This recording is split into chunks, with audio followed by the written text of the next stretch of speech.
First of all, thank you for giving me an opportunity to have a talk in this conference. So, there are various environments to formation of the organic matter in the universe. For example, like interstellar icy dust grains, cosmic ray irradiation and UV irradiation on the interstellar icy grains in molecular cloud, and gaseous rather high temperature reaction in protostellar nebula, and also like high energy environment in circumstellar environments. So I'm focusing on the aqueous alteration, aqueous chemistry in the planetesimals. So aqueous alteration in the planetesimals is ideal environment to formation of organic matter. So beyond the snow line, icy dust grains are accreted into planetesimals. Then ice melt and become liquid water. So the liquid water can react with anhydrous minerals, and then minerals are converted into hydrated minerals. So these processes are recorded in meteorites. So, in this kind of aqueous processes, Cody et al. Proposed that Holmos reaction, starting with Holmos reaction, which is start with formaldehyde to make sugar-like compounds, and then further proceeds of Holmos reaction could make macromolecular organic matter, which is similar to the one found in a meteorite. So we conducted hydrothermal experiments, including formaldehyde, glycolaldehyde, which is a kind of dimer of formaldehyde, to accelerate the Holmos reaction actually, and also add some ammonia as a nitrogen source, and calcium hydroxide, which is also kind of a catalyst for Holmos reaction. So the starting material contains a carbon-nitrogen-water ratio about this 7.7 to 0.7 to 100. So which is comparable to like comet, which contains formaldehyde and ammonia up to 4 and 1.5 respectively, compared to 100 molecules of water. So these molecules are ubiquitous in solar system environment, and also glycolaldehyde are found in comets as well. So starting solution is simply heated in the glass vials, glass tubes, and then the solution turns into brownish color, then centrifuge to separate the liquid phase and the solid phase. The FTIR spectra of solid organic materials are shown in red. So these are very similar to the Murchison insoluble organic matter, which is, okay, I have at the molecular structure of organic matter. Its insoluble organic matter is mainly aromatic with some side chains. So, looking at the amino acid in the liquid phase, after acid hydrolysis, which is a typical process to analyze amino acid in meteorite, there are several different amino acids found in liquid phase. So glycine, alanine, beta-alanine, and some other 4-carbon amino acid and 5-carbon amino acid like glutamic acid. So these are the plot of amino acid abundance relative to glycine. So to each temperature reaction. And basically, the abundance is decreased with carbon number is increased. So compared to the Murchison meteorite, it's roughly similar trend observed in the Murchison amino acid extracted from Murchison meteorite. Also, it's after acid hydrolysis. So except for this one, maybe alpha amino isobutyric acid, and the maybe alanine is a little bit less than experimental amino acid, but roughly similar. And compared to the insoluble organic matter yields with amino acid yields, so 1 gram of Murchison meteorite contains 20 milligram of insoluble organic matter compared to 7 microgram of glycine. And the experimental product, solid organic materials over glycine ratio is about 220 milligram over to 20 microgram. So it's not exactly the same, but fairly similar value with compared to the meteorite. So,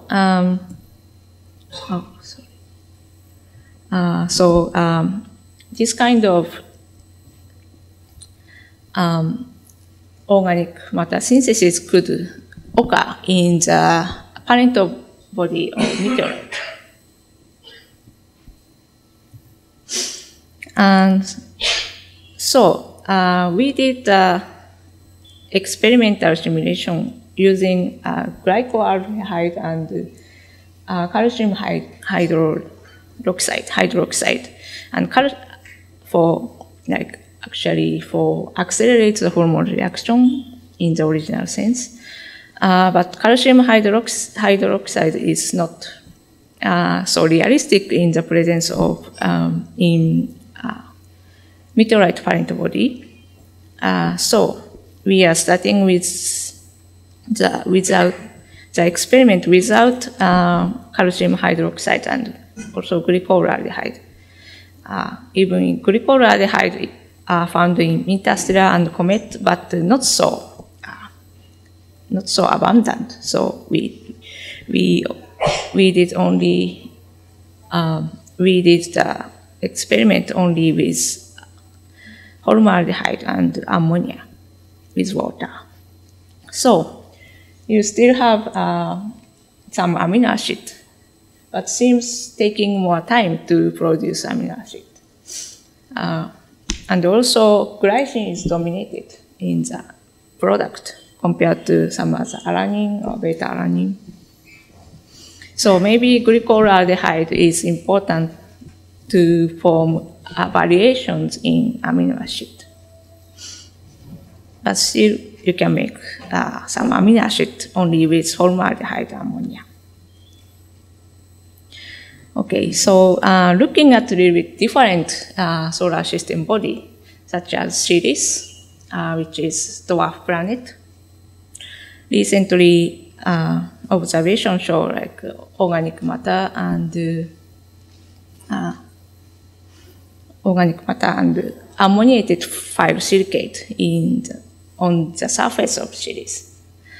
And also, Ceres is considered to have had oceans in the past.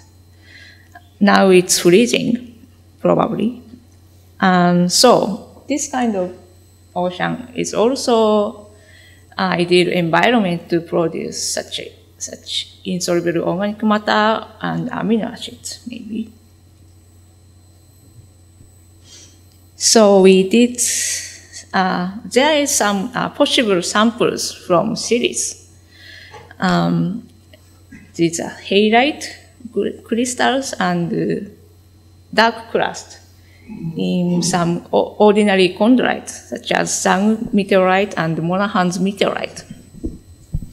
So, actually, the Zhang and Monaghan's meteorites are highly thermally metamorphosed, but these halite crystals, which contain actually aqueous fluid inclusion, and the crust, which is very dominated in carbon, carbon-rich crust. These are seems primitive, not experienced highly thermal metamorphism. So they must have incorporated into ordinary chondrite parent body after its thermal metamorphism. So, halite and crust must originated from water and carbon-rich bodies. And the mineralogy of the crust is consistent with series, recent observation by drone.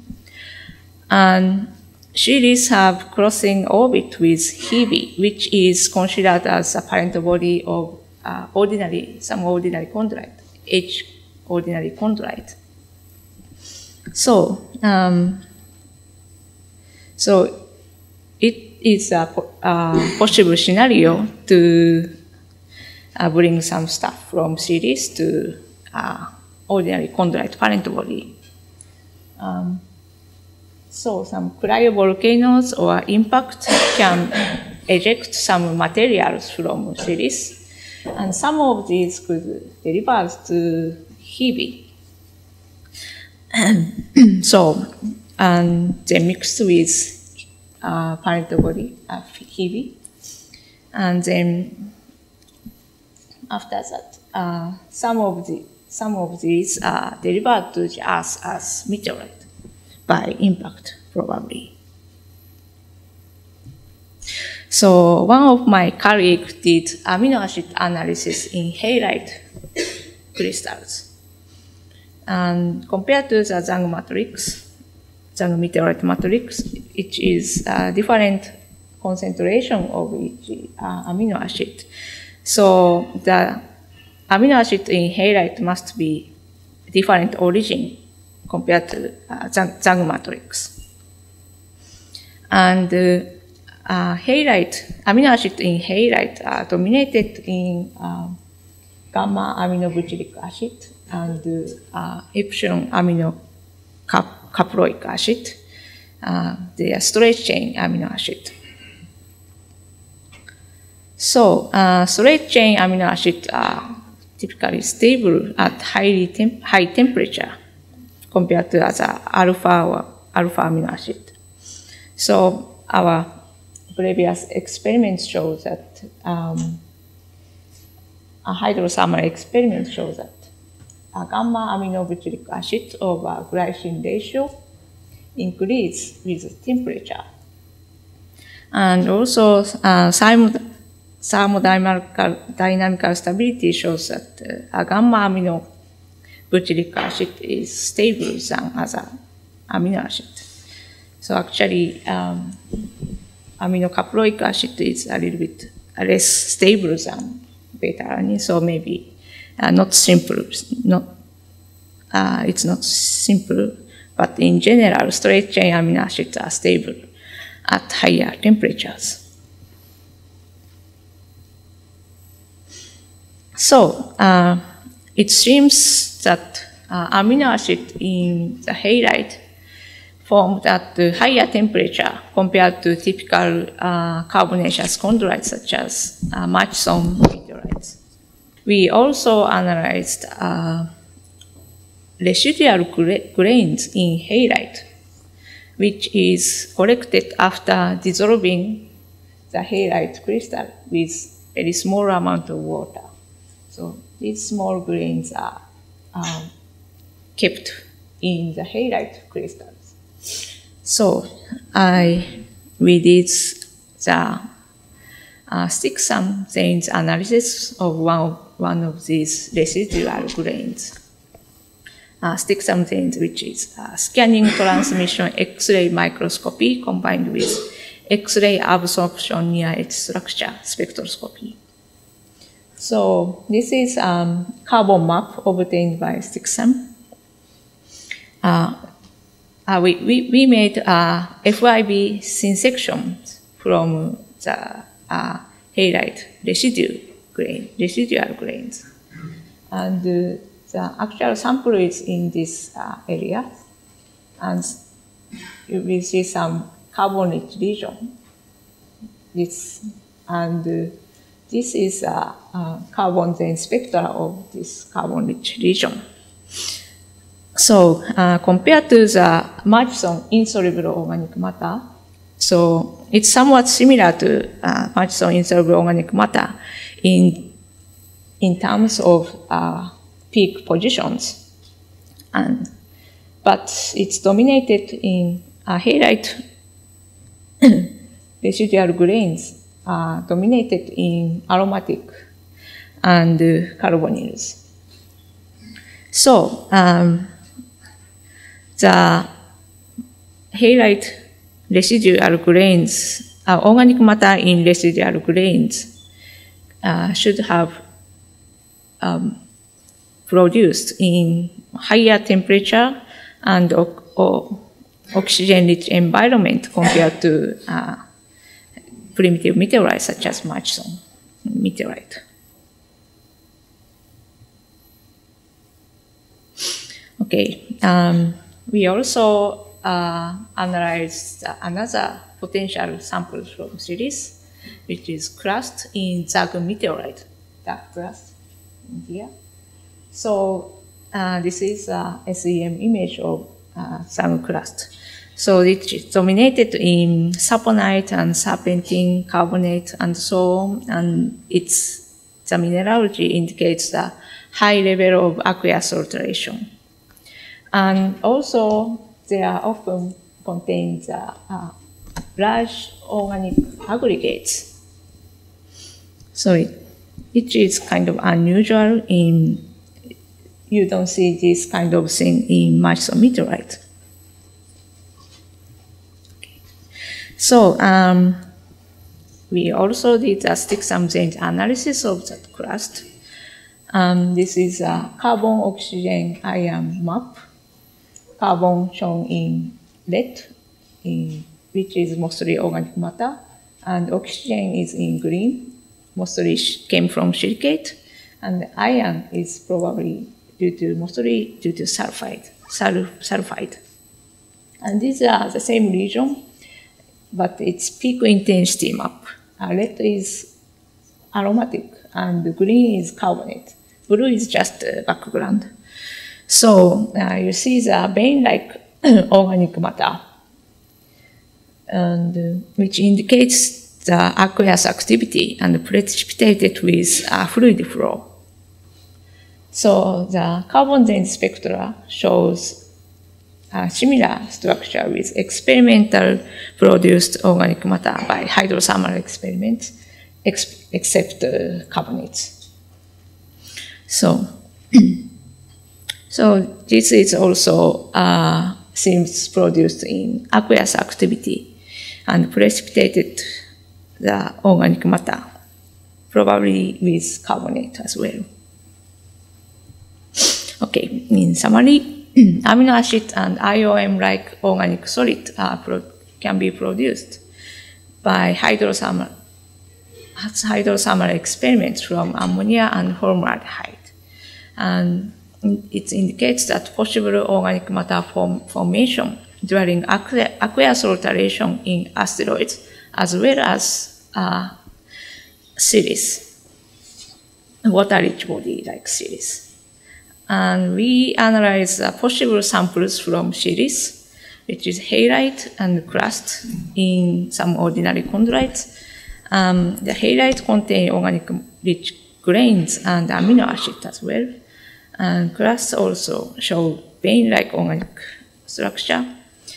And organic matter likely produced in more higher temperature and oxygen-rich environment compared to primitive carbonaceous chondrites such as methylite. Okay, thank you for attention.